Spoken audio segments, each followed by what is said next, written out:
Myths are great. Someone remembers a few details of an incident, retells the story with a bit of embellishment, and the next thing you know, a moment that was simply good becomes larger than life.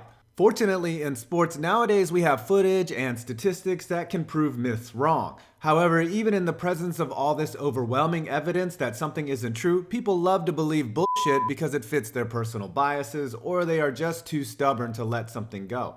Sound familiar? So here are 5 sports myths that are commonly believed as true, and if you believed them, it's cool. I'll link you to my Patreon account after the vid. Before I get into this video is brought to you by Scuba, the world's first underwater transportation app. Are you looking for a cheap and easy way to get to the bottom of the ocean? Search sites like Atlantis or sunken ships? Then you need Scuba, the app that connects submarines to people who want to be at the bottom of the ocean floor. The San Diego Padres and Philadelphia 76ers use Scuba, and they love it. We offer both Scuba X and our luxury submarine Scuba Black. And you know what they say, once you go Scuba Black, you probably don't come back. Scuba, the only underwater taxi service you will ever need. Number 5, touching the conference championship trophy in the NHL playoffs is bad luck. The Stanley Cup playoffs are a grueling 2-month exercise in perseverance and grit, as to win the cup, one team has to win 16 games. And the only pause a team really gets is after their 12th win and they move on to the finals. And in that moment, the team is presented with either the Campbell Conference Trophy or the Wales Conference Trophy for the Western and Eastern Conferences, respectively. In 1997, the Philadelphia Flyers started the now more prevalent superstition that touching the trophy was bad luck, and now with 20 years of data, we can see whether this myth is bunk or not. What's pretty funny is the Flyers went on to lose to the Red Wings in the finals that year, so is touching the trophy bad luck?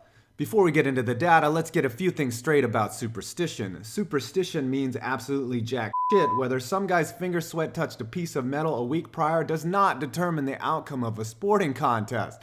And to prove that, what happens when neither team touches it? Where is your logic now? But since I started the conversation, let's look at the data. I found a kick-ass website that broke it all down for you on theforecheck.com, which I will link in the description. From 1997 to 2006, 5 teams touched the trophy and lost in the finals. Okay, you say, touching the trophy is bad luck.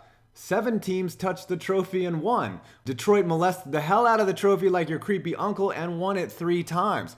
Only 2 teams did not touch the trophy and won the cup, the Lightning and the Canes. From 2007 to 2017, the data gets a little more dicey, as in all of those years, the Western Conference stopped putting their mitts on the pewter. 7 teams that didn't touch it won the trophy. Slam dunk, you say? Nope, only twice in that span did the other team touch the trophy, so that cancels out the superstition. It was a 50-50 chance. 3 times a team did touch the trophy and the other team did not. They still went on to win the cup. All 3 times it was those sneaky Penguins who may be onto something. So then the last shred of evidence you may hold on to is the head-to-head comparison of when a team touched the trophy versus a team that didn't. And sorry, but in those cases, the team that didn't listen to their parents in the grocery store won 6 out of 9 times. So this superstition is busted like the boys from On the Bench trying to go top corns and rocking the 6 celly. Number 4, gladiators fought to the death. Ridley Scott's movie Gladiator might be one of the best movies of all time. You got Russell Crowe slicing people in half and basically sacrificially slaughtering the participants for our gratuitous entertainment. Sounds like a Jets game. But what you don't know about gladiatorial contests is most of the time they didn't kill the gladiators. In fact, it was pretty rare that they did. A real gladiator match typically was more like a UFC event or this new thing where people dress in armor and beat the hell out of each other, but that was usually where it stopped. They even had a system of awarding winners where basically one gladiator finally got enough tar kicked out of them and the fight was declared a win, a loss, or a draw. It was probably a better scoring system than we have in boxing now. The reason they did this is because training people to fight and beat each other up was really expensive, and having them die in the ring was not good for business. Now, don't get it wrong, this was 400 AD, so I doubt the Romans had a solid concussion protocol, but really only 1 in 10 matches ended with someone dying, which in some case might be a fitting end to a career.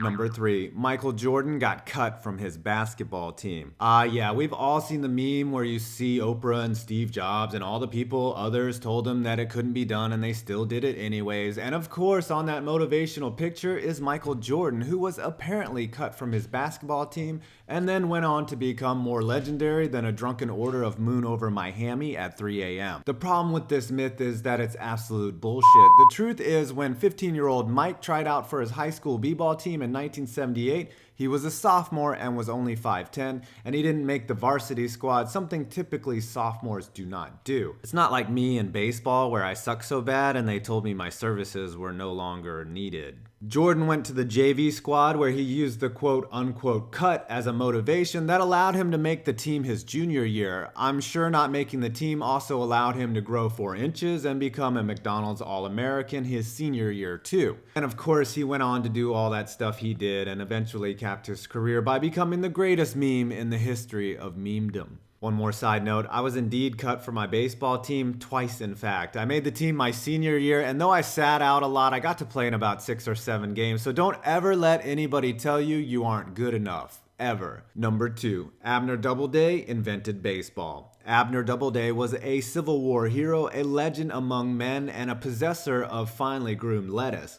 One thing he did not do was invent baseball. Few sports actually have an origin story like basketball, where Canadian James Naismith is widely accepted as the inventor of the sport. Doubleday somehow has enjoyed a similar narrative, stating in 1839 in Cooperstown, New York, he invented the game, and that's just that. Too bad he was still at West Point in 1839, and he himself has never claimed to have anything to do with the invention of baseball. In fact, it was another Abner, Abner Graves, a miner, who made up the story that perpetuated the myth. Of course, like most American things, the town of Cooperstown cashed in on this myth, and the Baseball Hall of Fame set up shop, and of course there is money to be made on loose facts, and America is always down for that. Quick side note, 8 years ago my dad took both my sons and I to the Baseball Hall of Fame, which is an amazing experience. Super dad points to my old man for doing that. You kind of have to understand my dad, whose jokes are often so bad they are good, and while tooling around Cooperstown we saw a hotel called the Mohican, to which my dad said, "I'm pretty sure the Mohican is the last of them in the hotel chain." God, I love my dad. Back to the topic, baseball was actually invented when a bank clerk named Alexander Cartwright added a set of rules to the kids' game of rounders and cricket in 1845, and of course the rest is history. And indirectly, all of my terrible jokes were invented by my dad. Number 1, the Madden curse. Okay, so I found probably the most data around all of the myths when I finally sat down and googled the Madden curse. In fact, even Snopes has a page about this madness. The game, Madden football, has been around since the 80s, and since 1999 the game has featured a star athlete from the NFL on its cover. I mean, EA owns the monopoly on the rights to the NFL, so why not get some free labor out of these players, right? Anyways, the first player ever on the cover was Garrison Hearst in 1999, and he broke his ankle horrifically and would miss the next 2 seasons, promptly setting in motion the alleged Madden curse. Notably, from here you actually get a few cases that seem to support the existence of the curse, with the following athletes being featured on the cover and the subsequent awful to moderately awful things that happened to them. Barry Sanders got named and retired, Dorsey Levens replaced him and sucked. Dante Culpepper, horrible knee injury, career basically over. Michael Vick broke his leg, electrocuted a few dogs. Ray Lewis, murder. That happened before he made the cover, but just do your research on that. Sean Alexander broke his foot, was garbage after that. Vince Young was Vince Young. Troy Polamalu tore his MCL the next year. Peyton Hillis was a white running back in Cleveland. Do you really think that was a good choice, EA? Adrian Peterson, Child Services, and lastly Gronk, who, though one of the best tight ends ever, despite all of his gear, he tends to get banged up. So a few things you'll notice with these curses. Number 1 is that a lot of these players play football in the NFL, and guess what happens in the NFL? People get injured.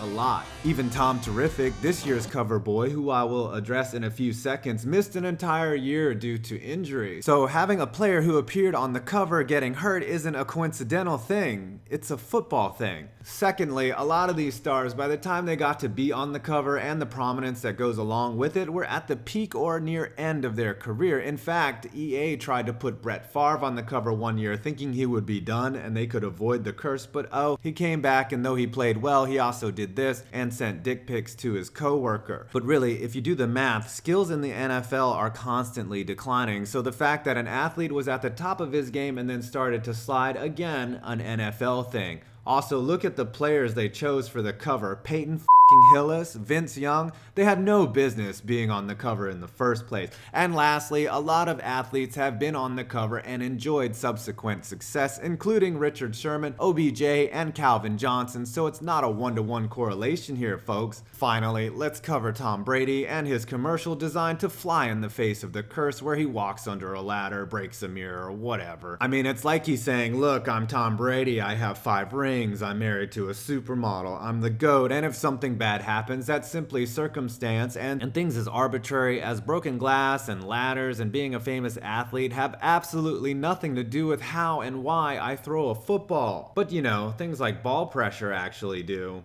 Aw man, you guys can blame my dad for that one. Do you agree with my list? Think I left any off? Leave a like if you enjoyed this video. Please hit subscribe and join the Note Squad if you want to get updated right away when I upload. And as always, I'm 5 Points Vids, and you made it to the end of this video.